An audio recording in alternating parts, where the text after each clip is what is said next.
બાયુને એમ લાગે છે કે આદમી ફ્રી છે. શું કામ લાગે? કેમ કે પુરુષો છે ને રોદડા નથી રોતા. ઘરની બળતરા, કમાવાની બળતરા, ભાઈ બહેનને પરણાવવાની બળતરા, એમાંય પાછી બાયુની બળતરા. તો એ કોક પૂછશે ને કેમ છે, તો કે ભાઈ મોજમાં, ફર્સ્ટ ક્લાસ એમ. એટલી બધી બળતરા હોવા છતાંય તે પુરુષો તો બધા પુરુષો તો મોજમાં જ છે. હે, તમે કોઈ દી પુરુષને સમાજના મોઢે રોતા જોયો? નો રોવે. ઈ મનમાં રોતો હોય.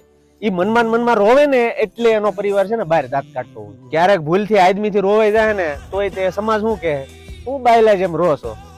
એલા ભાઈ, એને શાંતિથી તમે રોવાય નહીં જો હવે. હે, કેમ રોવે કેમ નહીં એમ મને કયો.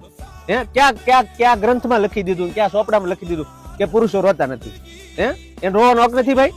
તો પછી તમને ખબર છે સૌથી વધુ સ્ત્રીઓ કરતા પુરુષો છે ને ભારતમાં આપઘાત કરે છે. શું કામ કરે છે? કેમ કે ઈ રોઈ ન શકતા. પોતાની બળતરા છે ને એ કોઈને કહી ન શકતા. ઈ બિચારો રોહે ને તોય મનમાં રોઈ નાખશે, પણ એ કોઈને કહે નહીં. તોય છેવટે આખું ઘર છે ને પુરુષને દોષ દે. તમે કરી શું દીધું? હે, ઘરે બે માણા બાંધતા હોય તો બાય હોય તો એ થેલો ભરીને એના બાપાને ઘરે વહી જાય. પુરુષ ક્યાં જાય? હે, પુરુષને ઓપ્શન જ ન બીજો કઈ. એટલે ભાઈ પુરુષ થવું છે ને બહુ અઘરું છે. આ તો આપણે કોઈ સ્ત્રીની ટીકા નથી કરતા, પણ ઈ સ્ત્રી છે ને બે આંગળા પાડે ને એટલે બધાને દેખાય. પુરુષ પાડે નહીં ને એટલે કોઈને દેખાતું ન. બાકી પુરુષ ઈ જાણતો હોય કે ઈ કઈ રીતના જીવે છે, કઈ રીતના બધું સહન કરે છે.